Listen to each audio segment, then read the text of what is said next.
Hello, welcome to another live stream. Sorry, I'm getting carried away with sounds and comments and music. Glenn, Hello. I've got a massive echo. Right. At the minute, are you hearing it? Not massively. Right. I'm just going to leave you to it. I'm going to log out and log back. Okay. Okay. Bye. Welcome, everyone. Welcome to the live stream. Glenn, I'm going to leave you to it just to say hi to some folks. That's fine. I'll say hello to people. It's not a problem. Thank God he's gone. Anyway. Big Jace. Happy birthday, Big Jace. Hi, everyone. Welcome to the Glenn Show. Finally, we've got rid of him, the ridiculous lanky one. So I'm going to just whip through and say hello to a few people. Movie Wolf, hi. Woody, hi. Jeremy Carr, hi. Adam in NYC, hi. The Glenn Show. If only. It's what we all really want, isn't it? Let's face it. Cranstonite. Good evening, Cranstonite. Hi, Lynn in the other room. Hi. Hi, Phil in the other room. Hey. Hi. I'm back. You all right? I figured out what was going off. I was playing with things and on the computer. Yeah, I just got a bit carried away, got a bit lost, and it's stuff I should have done before the stream. But yeah, I didn't. But anyway, how's you been? I've started with it. So my cold has got better through the week. I'm still a little bit bunged up. About 5 minutes ago, I just started coughing, and I've not been able to stop coughing. So I'm a little bit sore. I've got some hot water and honey, and I'll be rocking. Very cool. I've wished Big Jace happy birthday already. I don't know if you want to double that up, but go for it.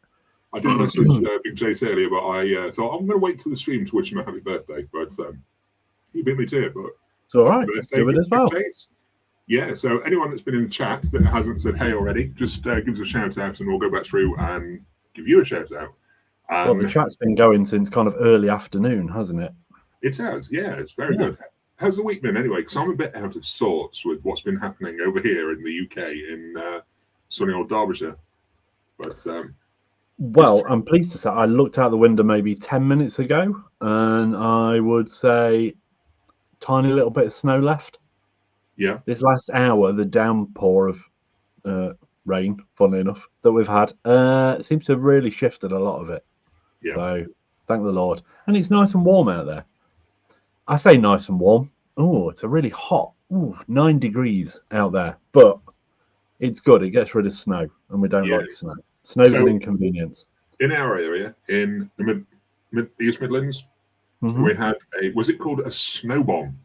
Was that what they referenced it as? I think so, something like that. Anyway, the weather hit, and we had quite a big snowfall overnight. And being in the UK, because we don't get weather like that regular, we're just completely unprepared for it in every aspect. So things literally shut down for a day on Friday because of the weather. So a lot of us were working at home, stuck at home, kids weren't at school, and it's just thrown everything into chaos. The roads have been terrible, accidents everywhere.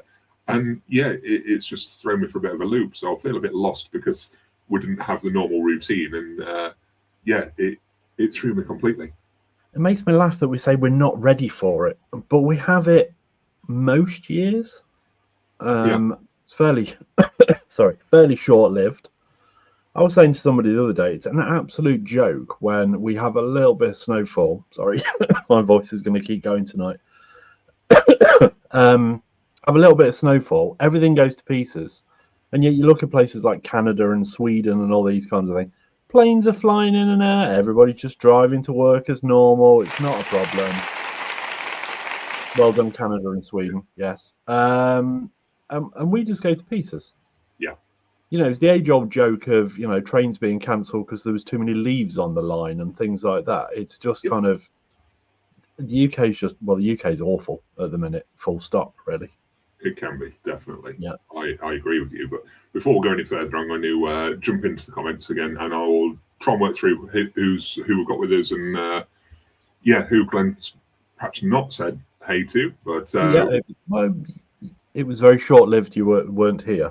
It was disappointing. Yeah. Everybody was disappointed that you weren't gone longer. But But we've got Aswoko 97 as with us. Hello, good night. Go to bed. Been awake since 2 this morning.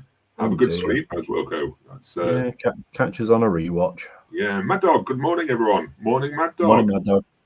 So Meows a lot was with us. Hello, everyone. Fashionably late or cleaning the cat box. We'll let Glenn decide. I'm going to go with litter tray. Yeah, cat box. Yeah, we've got Cinema-san with us. Hi again. Hey, Cinema-san. We've got Woody, who says happy birthday to Big Jace also. We've got Adam Rag with us as well. Good evening, Adam. Hope you're doing well. We've got Morton's with us as well. I'm just trying to find a Morton comment. Morton says playing with things. Well, that's what you said you were doing. Yeah, Adam from New York is with us as well. Glenn, who is your guest today? Yeah, unfortunately, I think it might be Phil. Damn it. He's upset the stream up, man. Try harder next time.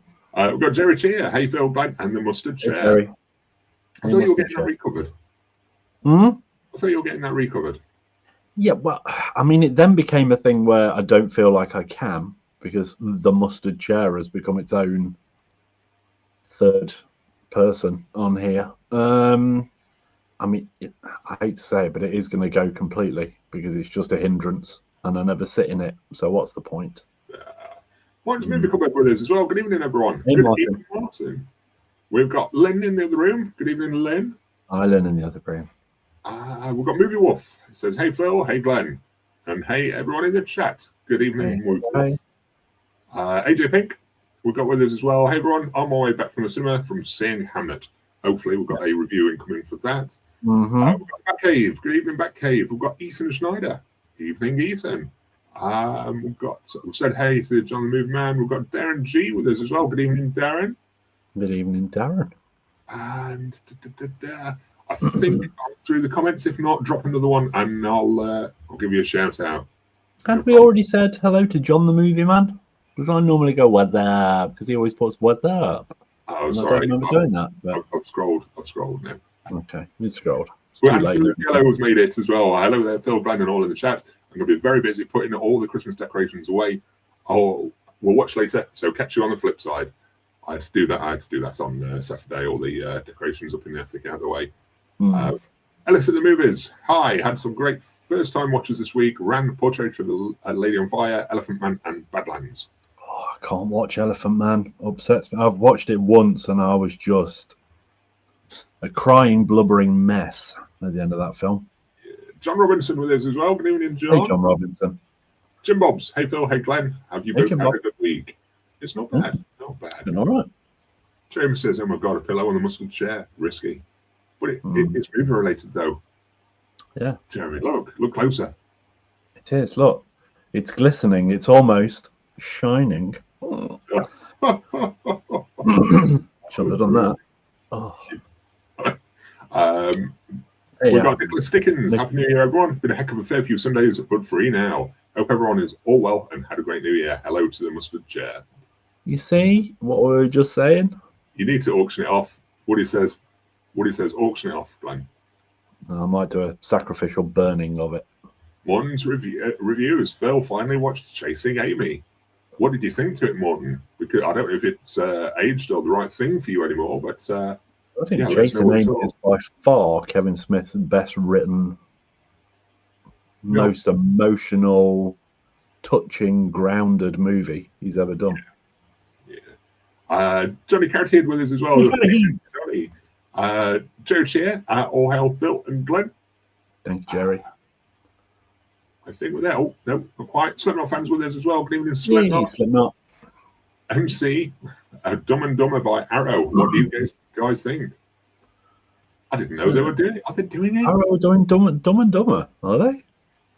Quite possibly. I'd say they're going a bit more mainstream with it now, aren't they? Well, for sure, yeah, but I hadn't seen that one announced, but there we go. No. Would anyone be interested in an upgrade in Dumb and Dumber? That's the... Would you be interested in an upgrade? Because I don't think I'd be interested in owning it at all. I don't think I own a copy at all. Don't get me wrong, it's a good film, and it is a good film. It's an entertaining film. It's a very funny film. Do I need it in my collection? No, I don't think so. To be honest, It's one of them. If it was on TV again, I'd sit and watch it. That's what I was going to say. If I was flicking through TV and it was on, I'd potentially sit and watch it. But it's not going to be one that I seek out to sit and watch, pick off the shelf and think, I'm going to sit and watch this today. It's more of a flicking through, and if you stumble on it, it's possible. Movie Wolf Chasing Amy is probably his most grounded. Personally, I think Clerks 2 is the funniest. I'm a fan of Clerks 2 as well. Yeah. Modest reviews. I watched it on DVD. Video quality was horrible, but I'm older than everyone thinks. It wasn't bad at all. I was a bit worried at the start, but I did find the Blu Ray super cheap-ish. It's good. Yeah, it is his best movie, I think. Nicholas Dickens, not seen Dumb and Dumber since I saw it in the cinema. Jeremy Carr used to have Dumb and Dumber on VHS and DVD, seen it a lot, but it's always on the TV. There we go. And a lot of talk on Kevin Smith. Kirk Redgate says Clerks, Mallrats, Chasing Amy are my 3 favourites, but I do like Clerks 2 too. 2-2. Yeah, I'm more likely to rewatch Mallrats and Chasing Amy than I am Clerks, I think. Yeah, I think so. The first Clerks, anyway. Clerks 2 I really did enjoy. Adam says, I do enjoy Dogma the most. I've got Dogma sat on the side ready to watch quite soon as well. Hopefully be able to free up some time soon to fit it in, because I got a text message earlier today, Glenn. Do you know the room that I've been setting up for the big TV and stuff? I got notification that my new sofa is ready. Hey. So out with the old thing that we've been making do with, and in with a nice new sofa so that we can enjoy some family movie watching time, and hopefully some quiet movie watching time on my own without kids watching something really violent. Hopefully. Yeah, so we'll see how that goes. And when is that being delivered? Not organised yet. Because I've got the message today, I've got to check the rotor at work because I want to book the day off to get it delivered, so I can actually spend some time in there and possibly test it out and sit and watch a film myself, rather than trying to squeeze it in here and there. I might take the day off and have a chill out and sort a couple more bits out. Nice. Yeah. Best laid plans and all that. Yes. Jeremy says Criterion needs to 4K Chasing Amy still have my DVD. Me too, Jeremy. Me too. Imported from the US. One's review says your kids will be watching Rampage. We've not quite got there yet. I think we tried it once, but there was something that slowed us down from showing it them straight away. Don't know. That it's not a very good film. Yeah, Jeremy says new sofa. Why not a show's long? It's like this, Jeremy. It's going to be like that. It's got a big bit that Phil can sprawl out on. Big bit in there, so I can stick my feet out. I just hope it's long enough for my legs, because if not, it could be quite uncomfortable. You'll have to get a footstool to slide on the end as well. Go on. Yeah. Coke says, congrats on the new setup. Something that I'd like to do in the near future, upgrade to a bigger screen. Absolutely. Martin's movie cupboard. Phil, do you have space in your movie room for the mustard chair? I don't know. Potentially. I don't know if it might be a little bit too big for where I want to put it. And a little bit too mustard, maybe. And a little bit too mustard, yeah. Yeah. Cranston Knight says they'll be sneaking in some Brain Dead whilst Phil is browsing which still books to buy. Absolutely, I don't mind watching Brain Dead. I think that's pretty awesome. Well, I wouldn't show my kids Brain Dead yet. But I might force it upon them at some point. Yeah, give it a couple of months. Yeah, I think my oldest, is 10. I think he would watch it without a problem. To be fair, the younger one, he's 8. Yeah, now. Brain Dead is horror, but it's gory ridiculousness, comedy type thing. It's not like you're showing in The Exorcist or something. Yeah. Shout out to Jerry Cheers. Just I did notice that. Thank you, Jerry. Thank you very much, Jerry. Was there a question there that you wanted me to highlight first? Jerry. Let me know. I will highlight your comment straight away if there is, Jerry. Thank you very much. Super chats much appreciated, and it puts you at the top of the leaderboard as well, I believe. Mad Dog says, "Does it have an ottoman?" Yeah, it's lift up at the where are we? Picture the long bits lift up. Right hand end. Yeah. The short bits actually a fold out bed as well. So I get to have a spare room with a bed if anyone stops over, or if I get kicked out of the marital bedroom.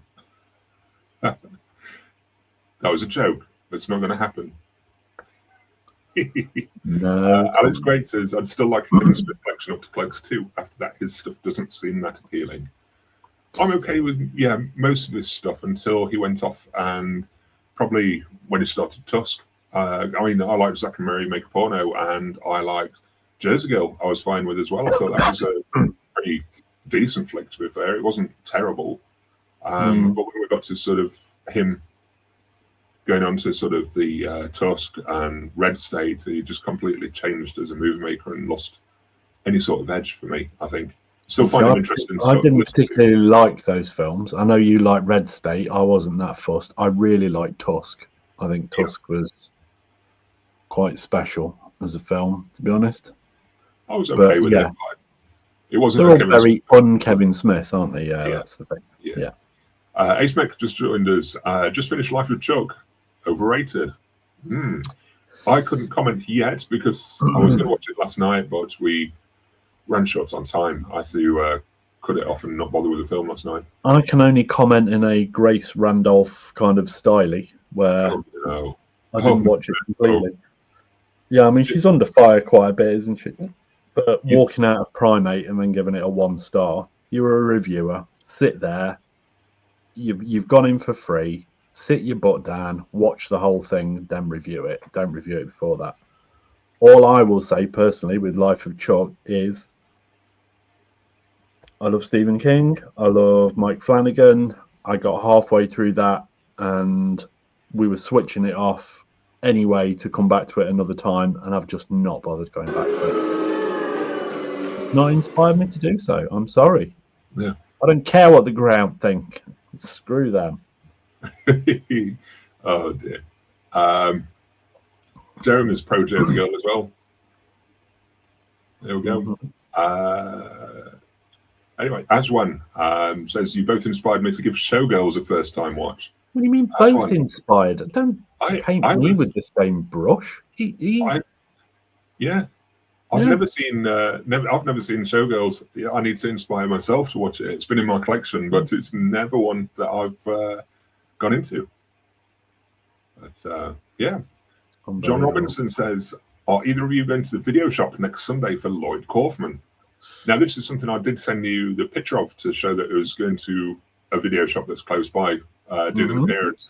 I think it's doing an event down south and then travelling up to an event in Sheffield, but between the two is going to a video shop in a town in Derbyshire called Alfreton, and he's there for like an hour and a half and is doing this signing there. I'm actually tempted to go. My worry is that I'm going to say, oh yeah, I'll buy that Troma film on Blu Ray and have you sign it, and then I've got a Troma film in my collection that I'm never going to watch. But I do really want to go along and have a chat with him if I can free up some time. Is there any temptation for you? To chat to him. I'm not a Troma fan.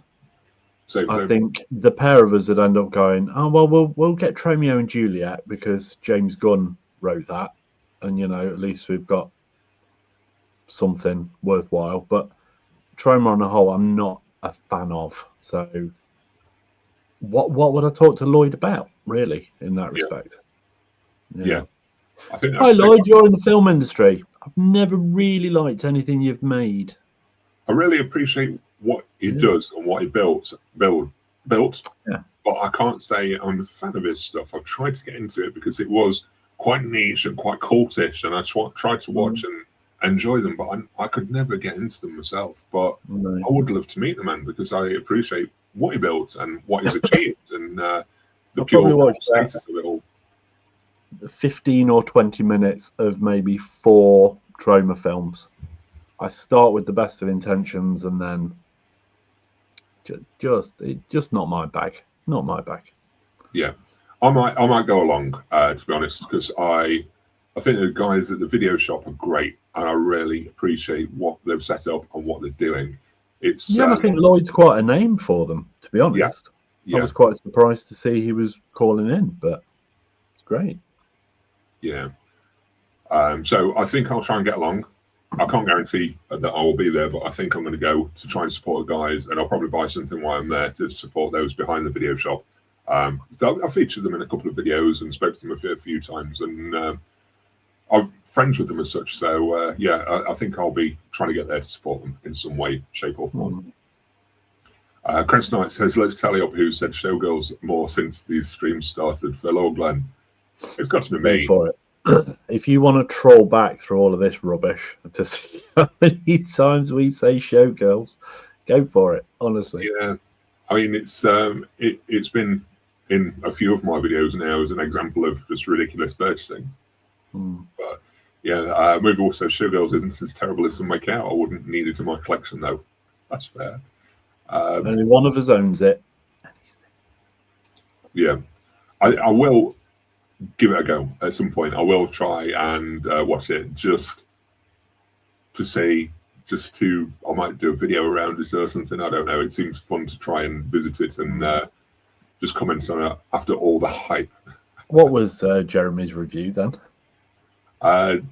Nudity aside, Showgirls is 10 out of 10, including nudity is 11 out of 11. Out of 11. Yes. Okay. I'm just going to highlight some of the comments. Just flicking through some other comments, and then we can jump into the topic. Kate Redgate says, I think the original Toxic films are fun. Class of Nukem High and Terra Firma. Not really seen anything else. There we go. Jerry says, I like Full Moon far better than Trauma. However, I had a fun time when I was younger watching. Yeah. I think it's probably one of the first sort of not multiverse, the big, the world building. It's all set in the same towns and everything. It's the across, trying to think, connected universe. Let's go with it. Yeah, it was the first connected universe across so many films. I can't remember how far back anything like that was really, but yeah, with all the films being in the same universe, I think it. One of the first to do that. When they first started, though, they weren't that readily available over here. No, I don't think at all. It was certainly more of a US thing than it was here. Yeah. What was the one? Was it Sergeant Kabuki Man or something? Yes. Yeah. Sergeant Kabuki Man. I can't remember the full. Somebody or something like that, yeah. That was, something like that, wasn't it? I was trying to think of all the ones they've done, but yeah. I think, like I say, I've watched probably 20 minutes of a few of them, and that's been it. Jim Bob says, out of interest, what movie channels do you follow? I subscribe to 3C. I quite like his things. I think Glenn put me on to 3C. Other than that, there's not a lot really. I've started to sort of pull back from them as such, because a lot of the discussion can wander into sort of spoiler territory for movies. So you sort of, I don't know, some of the reviewers I don't particularly like listening to Grace Randolph anymore. I think she goes off at the deep end with some of the commentary and things like that. I said to you, it was a good year ago. I just stopped following her on Twitter and unfollowed her on YouTube and stuff, because she's just no comment. She's just not somebody I want to listen to anymore. Whereas, like you say, 3C, I find Chris thoroughly entertaining, really likable guy. I can't stand that Brian on Last Movie Standing. He's awful. Hope you're watching, Bri. Hi. And that really lanky Phil guy, just annoying. Honestly, I quite like Michael Rosenbaum's podcast Inside of You as well. I don't know if you'd say it's a movie channel, but he interviews directors and actors and things like that. And I find him really quite interesting to listen to with his interviews. I'd sort of gravitate towards his sort of podcast style thing, I think, more than anything. In terms of movie channels for physical media, to be honest, there's not many. A lot of them do the unboxing and shopping and things like that. There's not much to be said about the movies a lot of the time, so I just tend not to bother. It just gives you the temptation to spend, and sometimes to spend far too long chatting nonsense about a particular release that I'm not interested in. They don't come from a point of view that I'm looking for with that sort of content. So yeah, I tend not to follow many physical media ones. I could possibly in the future find one that I like to listen to, but there's not many out there. Elliot Cohen, I think, is quite interesting guy to listen to with his Criterion reviews and things like that. He normally puts a different spin on and has a completely different taste to me, so it's sometimes interesting to listen to. I think one I watch a lot, which is one I think you watch as well, dependent on who's on, is Happy Sad Confused with Josh Horowitz. Yes, I like him as an interviewer. He never forces his opinion. He's genuinely interested in listening to the answer to a question. Yeah, Happy Sad Confused, isn't it? I said that's what I said. Happy Sad Confused. Oh, did you? You just don't listen, honestly. You're just mumbling. You know how I was just saying about people like not listening to answers and stuff? That's you, man. Unbelievable. Unbelievable. Sorry, did you say something? Yeah. So I hope that answers the question. Thank you. Sorry, listen. Yeah, so it tends to be probably sort of what do you say, it's deeper content for stuff like that. It delves into different side of a movie thing. More behind the scenes to the actual movies than reviewing the actual product. I don't tend to watch a lot of, like you just said, about kind of unboxing videos and whatever. Do nothing for me whatsoever. No. You know, weekly shopping things and whatever. It's kind of, it makes me laugh when, and I know this is, I'm not a YouTuber. I can say this. You know, if other YouTubers are offended, I apologize, but it makes me laugh when they go, and this week I'll be looking for, you know, they name like 5 different titles, and then they go in the shop and find those 5 titles and talk about them all over again. Yeah, it's I just go, I'm going shopping for films, and then do it once you're in the shop. You don't need to kind of go through it all a million times over. There we go. It's just my opinion. And like I say, I'm not a YouTuber, so whatever. What are you trying to find, Phil, that you can't find? Because I had to log out earlier, it removes all the videos and things that I've got set up. So as I'm trying to add them, it just throws them straight up on screen. So I was just trying to get ready because I want to just lead us into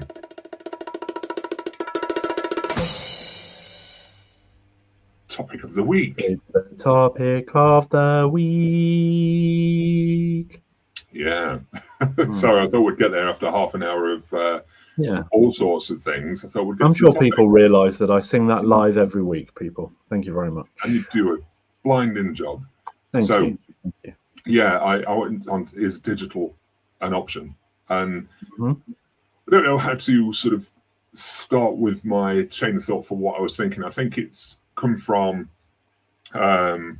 sorting out my shelves and things like that, because I was just doing my next video.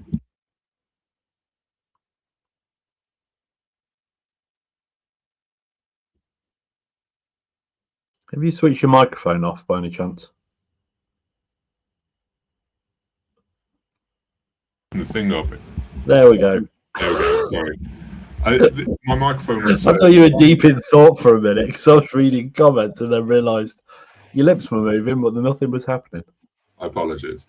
Yeah, so I've been prepping for a new video and I was looking at the things that I've put into storage, into binders and things like that.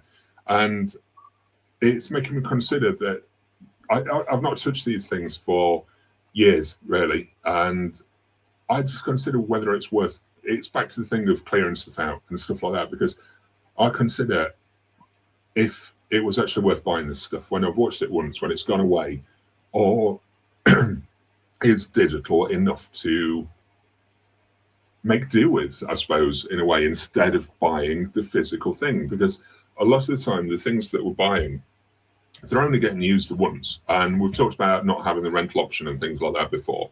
And it makes me wonder, over buying physical, should we be looking at buying digital or buying rental? Would that offer up enough? Is it an option over physical media in a way for that?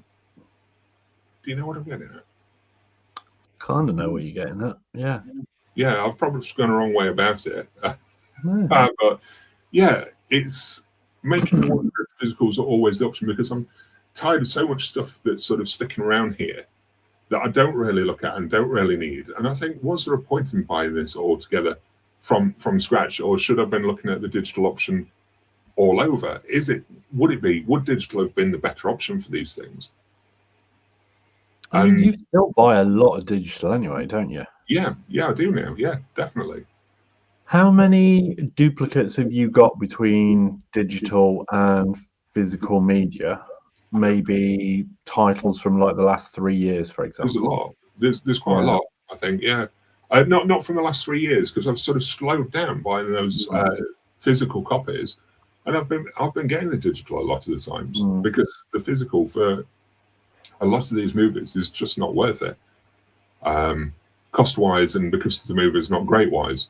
For example, the last 2 movies that I got digitally were both sort of blockbusters, big hits from last year, and I picked them up on iTunes. I've picked them up digitally. I've not bought the physical copy, not bothered being the slightest that are on digital.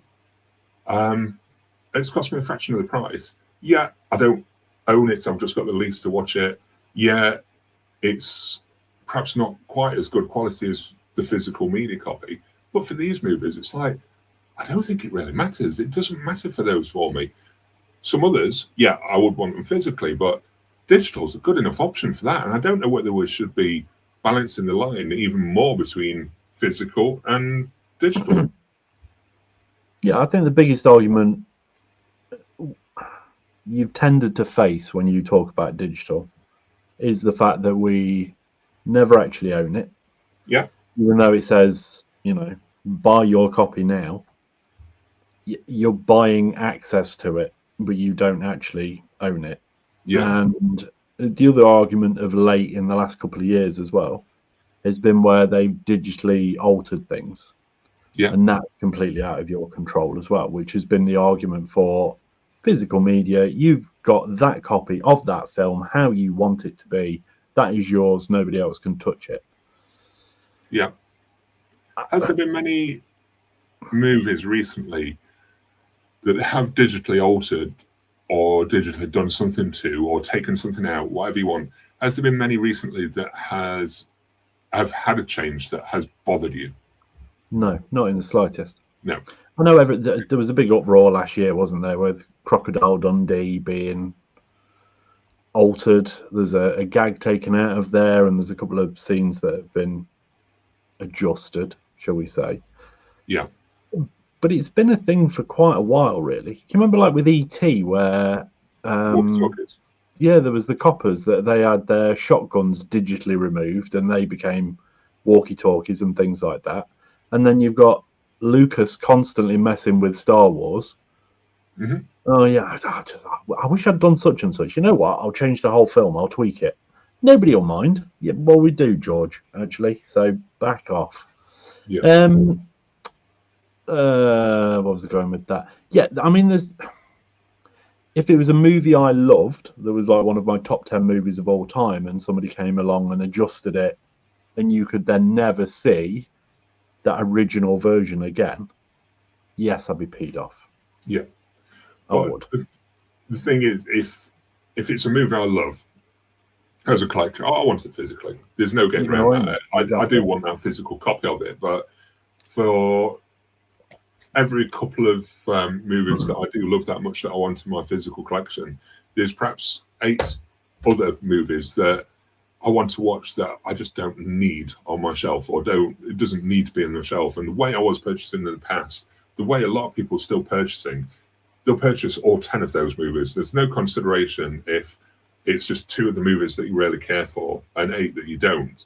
If you should just buy those 2 this way and perhaps buy these other 8 another way, either rent them, either buy them on digital, either stream them through a subscription service.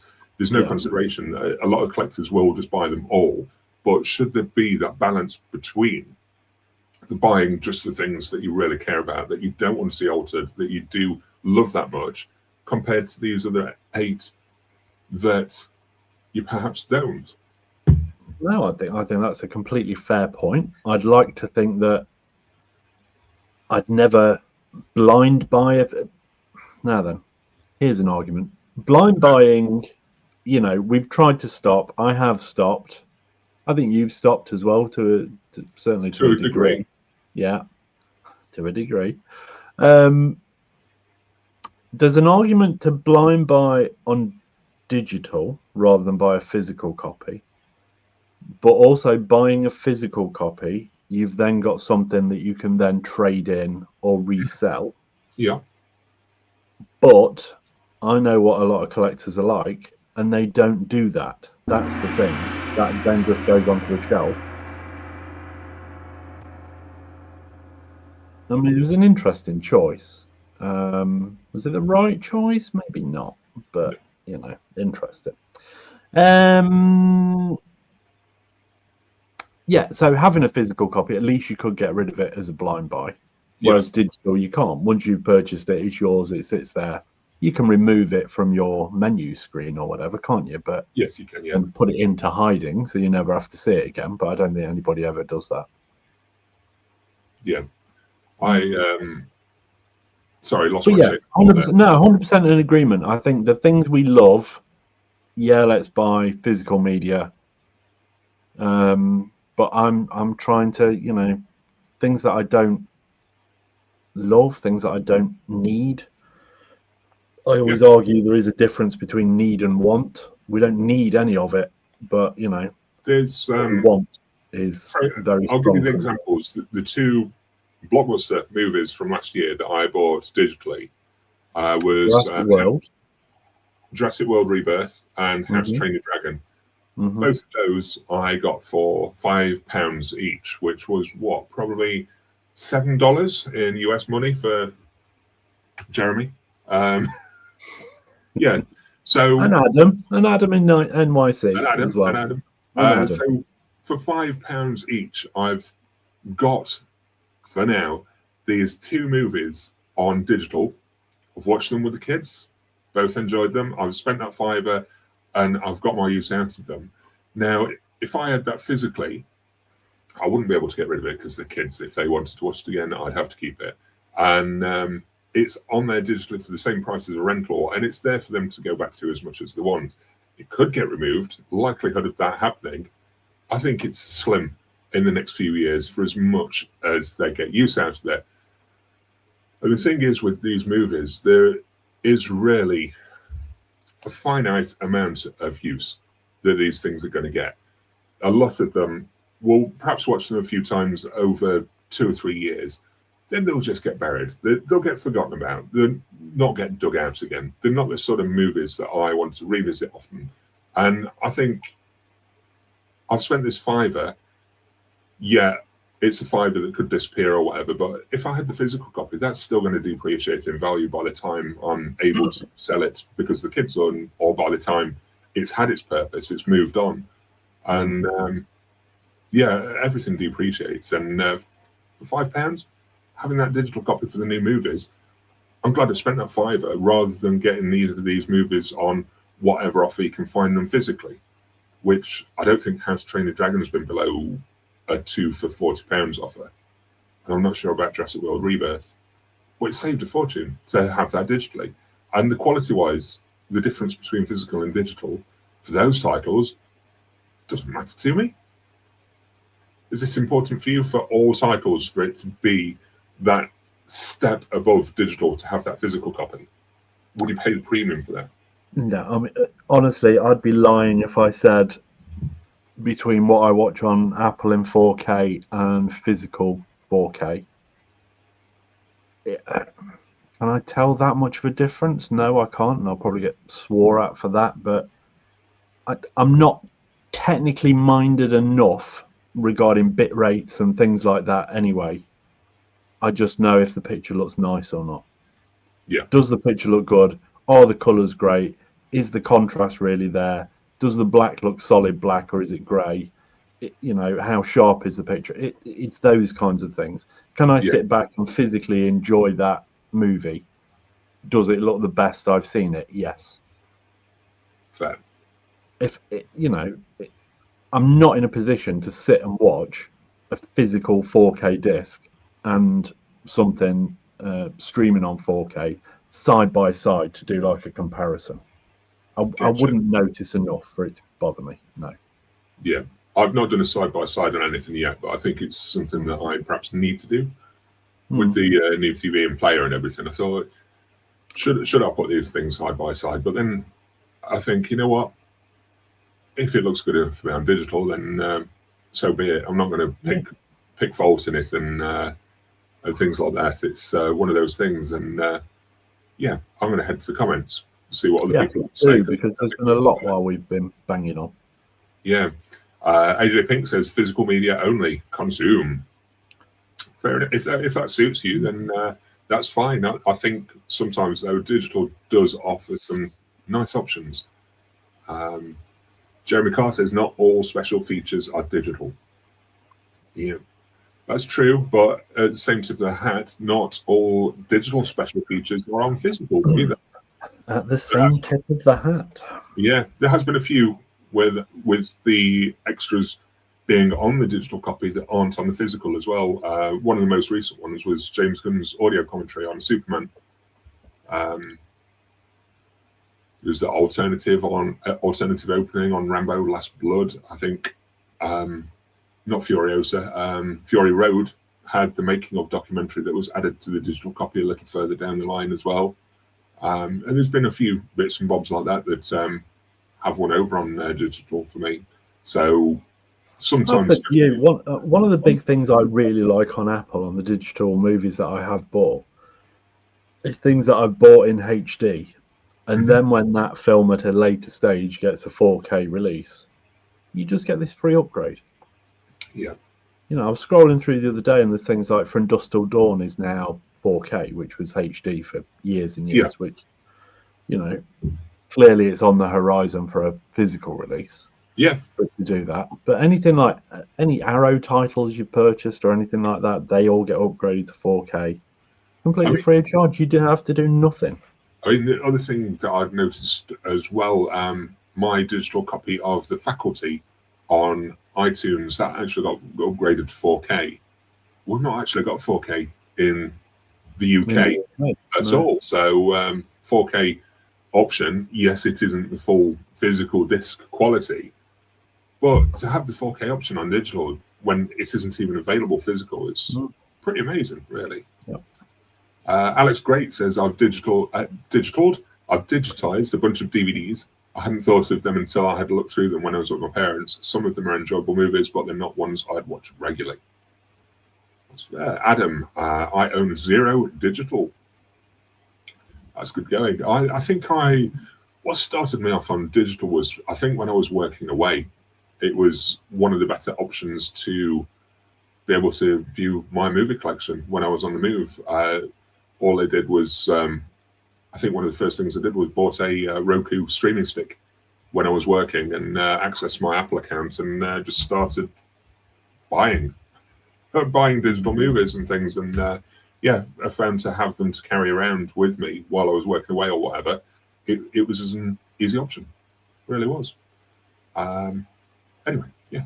Morton, once I get a hard copy, I'll delete the movie off my hard drive. Cool. There we go. That's mainly how I buy stuff. If it's on my hard drive, then I am looking for it for the main part to replace it.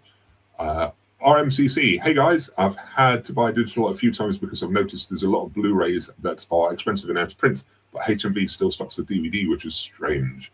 It is. There are a few titles that are on more easily accessible on streaming or on digital purchase platforms than are in the shops. When I was auditioning for The Greatest Showman, I actually went back to the original film, and I think the easiest way for me to get access to that original film was to rent it on Amazon Prime streaming service and watch through it on that, because it was just far easier than trying to track down a physical copy of it. Anyway, Jim Bob's. No, it was a cool story. It was great. I got that with your silence. It was thank you. Jim Bob's. I'm a wheelchair user and find digital easier to watch because it's all on my tablet. But sometimes I watch physical media, and that's one of the things that I find with digital as well. It's all available on your phone, on your tablet, or anywhere you like. It's quite easy to use my phone and just stream it to the TV.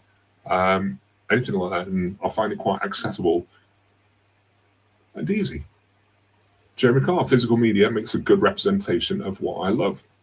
I agree, Jeremy. I think it does. I just don't think I need everything physical. I think it's finding that balance between what you want to keep physical on your shelves that represents you compared to how overall you want to view some of the other things in between. Because we're all collectors, we've all got the tendency to over-collect, to go further with our hobbies and fill the shelves with as much as we can. And it doesn't always need to be taking up your space, filling your shelves. It can sometimes be the option of having it digital. But if you've got a favourite film and you want to represent it on your shelf, then keep shelf space for those films. Don't go for everything and anything, I don't think. Don't know if Glenn's got anything to add to that. No, I agree. Cool. 100% agree. I realised I was sat pretty quiet, but I've been reading comments and stuff. So that's fair. Moving on, I've copied many films that I have onto a hard drive just for ease of access. The wife mocks me for it for some reason. This is no, you see, Lynn was encouraging me to go digital, really. And you know what? If half of that could go on to, if I could digitize that, and I got a good enough hard drive, whatever, download it to the mainframe, whatever, and it had a backup, so I know I'd never lose it. Yeah, I think I'd probably do it. Yeah. You know, if I'm sat in the, I said to you earlier, I've not been in this room all week. The last time I came in here was last Sunday for the live stream. I came in here earlier to start setting up and make sure everything was kind of okay, ready for the live stream tonight. I've not been anywhere near those shelves whatsoever. If we've watched anything this week, it's been on BBC iPlayer. What did I watch on Prime the other day? I watched something. I've been watching. I'm ruining what we've watched this week, but the point is, if we sit down to watch a film, 9 times out of 10, we'll start scrolling through the streaming services. I've downloaded a lot of films from Film 4 onto my Skybox and things like that, a few films that we've not seen. I tend to do all of that first before I even attempt to come through here to get a film. So yeah, digital would be my main option, I think. And like I say, if I could download most of these and know I was keeping them, so I knew they were always mine, and I knew they weren't going to disappear or be altered, then I wouldn't have a problem doing that. That's fair. Jim Bob says, totally agree with Glenn about digital being edited. George and Mildred on ITV is censored. Lucky I have the DVDs. It really bugs me now when even they play an episode of Only Fools and Horses and they go, the humour used is, relevant of its time or whatever. No, for God's sake, it's a comedy show. Chill out, people. Stop being so woke. Yes. Sorry, I've lost track of comments again. I'm sorry, everyone. But Morton's review says, the only thing good about having movies on my hard drive is I can add them to my phone for trips. Yeah. Alex Gray, I watched the Mr. Bean movie recently and found out there's 2 different versions of the cooking scene. One mimics the Christmas episode and the other does something else. Interesting. Can I just ask, like with Morton, for example, with we didn't mention a comment earlier where I was saying about we don't really need any of this, it's just the want. Morton disagreed with that because we know Morton likes to buy.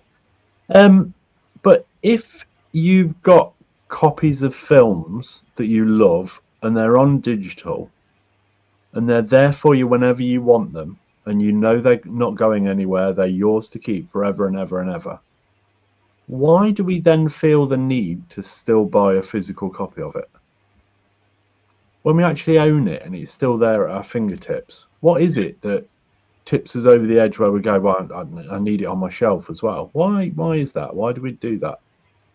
Strange, isn't it? Yeah. I can't give you the answer because I've done it as well. Yeah, well, we all do it, but I'm just wondering why we do it. Yes.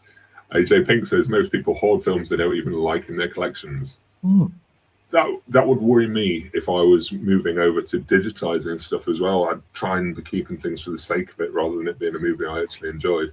If I was ripping my discs or anything like that. Anyway, Johnny Carrot-Heed, have streaming services or will not buy digital movies at all. Movies on Blu Ray, it's quid a go, or it's cheaper than buying a license. That's fair. Alice at the movies, why blind buy digitally when you can blind rent for much cheaper? Well, this is it. You know, Yeah. we were talking the other week about kind of pushing the rental thing.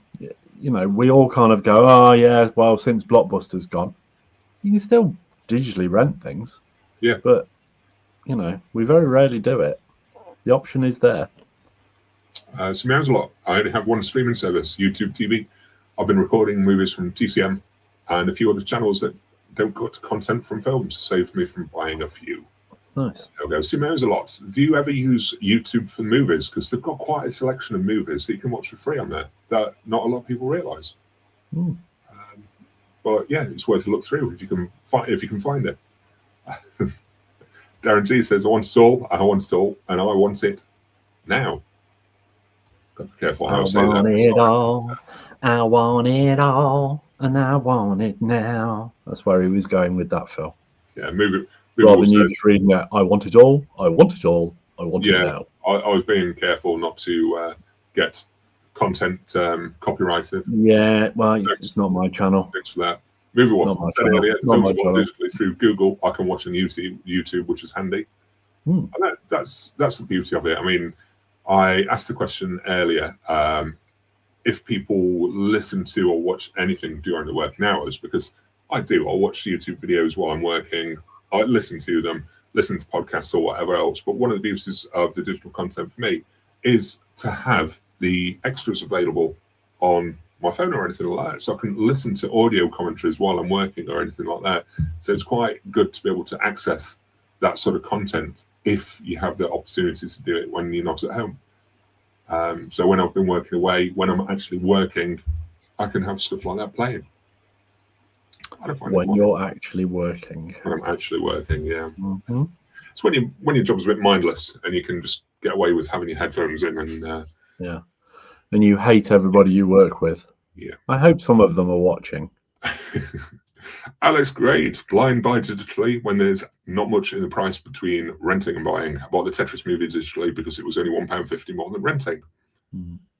That's fair. I think the How to Train Your Dragon and Jurassic World Rebirth, I think they were the same price when I bought them between the rental and the purchase. It just made sense for the purchase, really, because I know my kids, particularly Jurassic World, they will go back to them and they will rewatch them quite often for a few years, I think. Even though I won't have the physical copy there to sell, it's going to depreciate that much that it's not going to be worth much when it is time that I can get rid of them. Because for me, those films are not worth keeping. I've seen them. I don't need them in collection. Adam says, really getting my collection down to things I love and have to have rewatch ability. Absolutely. I'm trying to do that as well. I mean, it's not just the movies that I've been looking at on my shelf. I've been considering the other things that I've got on my shelf as well. And I actually, I got the boxes down. For example, here's one I prepared earlier. Yeah, I got the boxes down for those mini epics figures. So I'm going to stick those in and, yeah, get them sold because they've been here. They've been sat on my shelf, but now I know what they look like. I just don't notice them being here anymore. I think, is there a point to keeping them here anymore? Is it just shelf filler? It's turned into wallpaper. And the thing that's always there that you just no longer pay. Don't notice and walk past every day, yeah. Yeah. So, yeah, I'm going to clear out a few more things from the shelves because they have got kind of busy again. And I just want to reorganize and taking it down to the things that I really love and still appreciate in some way. Jim Bob's totally agree with Glenn about digital being edited, which we've read already. Yeah. Darren G, I'm worried they might change older films to suit the mythical modern audience. I think that's a lot of the fear that a lot of people have. But I must say, any changes that have been made to any movie, I don't think it's been enough to bother me that much. Yet. Not saying they wouldn't, but yeah. But then the movies that I love enough to care that they make those changes, I've generally, I want them physically anyway. They are the things that I'm going to keep on my shelf. So, yeah. Mad Dog says, I haven't gone down as a digital route much, only for rentals, really. And that's what I say. It offers an option to look at things before you make that physical purchase. If not to replace physical, to work alongside physical, use it for what it's worth. If you want to carry on collecting physical, just remember digital is there as a testing ground to be able to rent or stream from before you make that big purchase. And it's a good resource. It's a little bit like we were saying about you know, us having a limitless card for Odeon. It's been nice going to the cinema more because that has kind of knocked things on the head of a few titles that I would have just gone out and bought straight away if I hadn't seen them previously. Yeah. You know, I'd have blind bought The Running Man, The Long Walk, these kinds of things. I'd have picked them up. Having seen them, I know I don't need to pick them up. No. So yeah, the rental option is sometimes the best way to go. Definitely. Plus, if you pay for your rental, let's say it's £5 or whatever it is to watch it, that pressure is then off to own it. You can kind of, oh, well, I've seen it now. Yeah, I probably will own it, but I can wait and then it's in a sale or something like that. And it's not cost you any more. You can kind of eradicate the price of the rental and things. Absolutely. Sorry, I then got distracted by a comment. That's all. Ethan Schneider says, I've used YouTube to watch some Criterion titles for free. It saved me a lot of money. Worth doing on some of the stuff that you're unsure about. Adam, kids don't really care about quality. 90% of my kids' collection is DVD and 10 in blue. Yeah, my kids don't particularly care about the quality either. Yeah. AJ Pink says people care way too much about bit rates and all of that crap. Yeah, I see a lot of talk about that. And to be honest, rather than talking bit rate, I'd rather have a look with my eyes and see if the picture does anything. I don't understand the bit rate argument. It's just like arguing for arguing's sake over who's got the best quality or what is the best quality. Just watch the bloody movie, man. I think if you're one of those people that are very technically minded and kind of have grown up and always know about the ins and outs of things like that, then, you know, fair enough. But average Joe watching a film doesn't care. Yeah, Cinema San, I discovered so many movies I liked blind buying. Those make up big time for the bad ones. I'm like a sponge. Opinion. Yeah. I think that's the I think blind buying's been the thing just purely because we got out of the rental swing of things when high street rental stores went. Cranston and I watched a few things on Netflix recently, and to be honest, the quality is fine for most things. If I'm concentrating too much on quality, I'll probably miss half of what's going on. Yeah. I've only got HD on Netflix at the moment, and it's been fine for me, to be honest. The thing with the streaming on a lot of them as well, I find that over their apps on the TV, I got the Apple TV box, and I've found that to somehow boost the image quality just that little bit further. I don't know if it's just on certain platforms, but certainly noticed it on Amazon Prime and also Apple TV, that the picture's a lot better using the Apple TV box than it is using the native apps on the TV. Did you found similar when you set yours up, didn't you? No, the opposite, in fact. Oh, really? Yeah. I mean, I took my Apple box away with me last year when we went on holiday, and I've not plugged it back in since. I just watch it through the app on the TV. I don't think there's a massive amount of difference, if I'm honest. I found, to be honest, that was through a HD TV that I was doing at one point, but there was certainly a boost in colours for me, definitely, when I was watching an animated film. It was particularly noticeable on A Secret Life of Pets that I was watching with the kids. I just noticed such a massive picture difference in terms of vibrancy of the colours and everything like that. Yeah. But, Grow Up Dad joined us as well. Good evening, sir. How are you doing? Well, I'm just going to skip on to another comment. AJ Pink says, I'm fully digital for music and books, but having physical for films just feels right, though. Yeah. You see, I've still got a load of CDs And books, I know you do. You like a Kindle and what have you. I don't. I find it really just cold and clinical and a bit bland. It's completely different to, picking up a book and reading it on a Kindle. You're still reading the same story. I get that, but it's a very, very different feeling. If you put side by side somebody watching a film on digital and somebody watching a film on physical media, ultimately the end picture would be two people sat in front of a television watching something. Whereas reading something on a Kindle, as opposed to like having a paperback and flicking through the pages and all that kind of stuff, it's very different. And that I don't think I'll ever shift across onto digital. It's too cold. Lucky Meat says most people would happily drop 25 quid on a couple of cinema tickets, and it's often a gamble whether the movie is worth the money. Happy to buy physical media of films I know I love. Absolutely, I'm in agreement with that. Cinema is expensive. Like I say, cinema-wise with us, I mean, since we've had the limitless cards and what have you, just one payment and then you go as many times as you want, and kind of you take more risks on different kinds of films that you wouldn't normally actually pay to go and see, I don't think. And ultimately, if you go to see something and you don't enjoy it, it's not as big of a loss, is it? Not as big of a loss, no. Adam says we were shocked at how much we were spending on streaming services. New Year, we cancelled all but 2, making it watching a movie from my collection and must have watched over 12 already. Okay, the streaming services sneakily add up if you're not careful, definitely. RMC, Glenn is the answer to why we buy the physical nostalgia, possibly. Going back to the days that we would buy and rent HMV, Blockbuster, etc. Yeah, I mean, but myself and Phil both used to work at Blockbuster, so we were surrounded by physical media all the time, and we talked about films all the time and stuff like that. And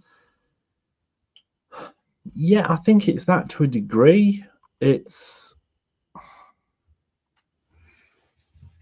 But we still evolve. We evolve with numerous different things, but collecting, like you say, maybe it is the nostalgia thing that just keeps us pinned down to, no, you like a film, you buy it.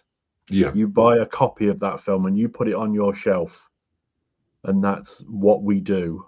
Yeah. Whereas, like I've said before, like with your kids, for example, they know digital. They're growing up with digital. It is the obvious thing for them. They'll probably get to kind of like 25 and won't have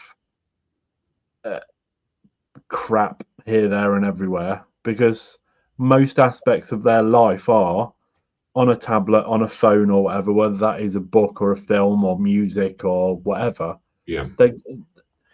We're probably kind of growing out of a collector's generation now. I'm sorry, crowd. I don't care. So I think we're probably, it's an age thing and it is going to go. And so, yes, it is probably a nostalgia thing. They're not going to have that experience. So they're not going to continue it. Definitely. Darren G says they will own nothing and be happy. I don't think it's I don't know if they will be happy, though, will they? I don't know. Who knows? God, this. Yeah. Here we go. Simon Parry did add, digital is all well and good, but with physical, loads of extras and other special information.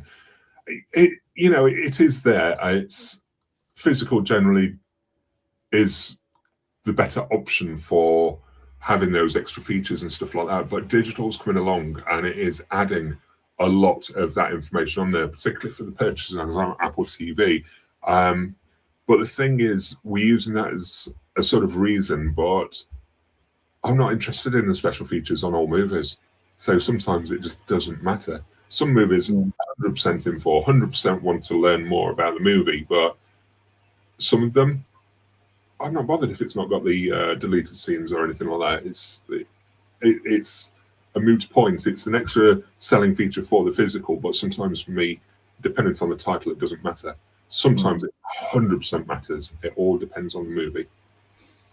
I think ultimately, I want to own the things I love, and then anything kind of below that, does it matter whether it's on digital or not? Really, I don't need to own a copy of it.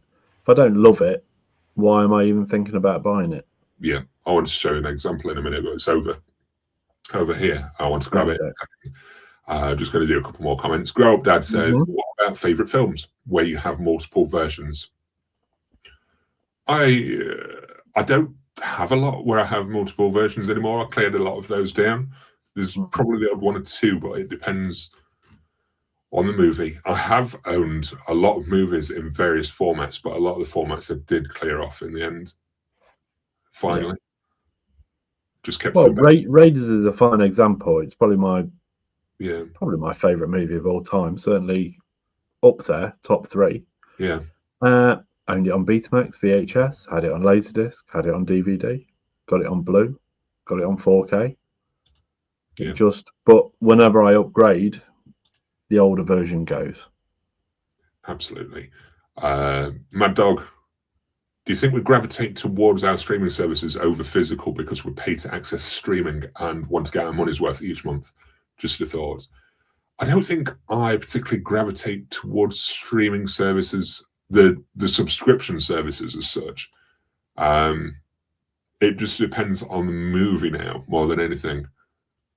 Although when I'm feeling lazy and can't be bothered to, I suppose I do gravitate towards it just for an easy watch. I was going to say, I think that's the catalyst. I don't have to move off the sofa. I can press this button and try and find that film. Yeah. Yeah. Yeah, I'm not sure on that one. Morton's Reviews says, I think I only have one double movie, and that's Return of the Living Dead, because one has stuff that the Arrow one didn't have. Yeah. Exploring Habit says, I recently bought an Apple TV. The colours definitely pop even without the content. Even the content without Dolby Vision. Yeah. Yeah. And we've got Pietro Scarpa with us as well. Sorry. Pietro Scarpa?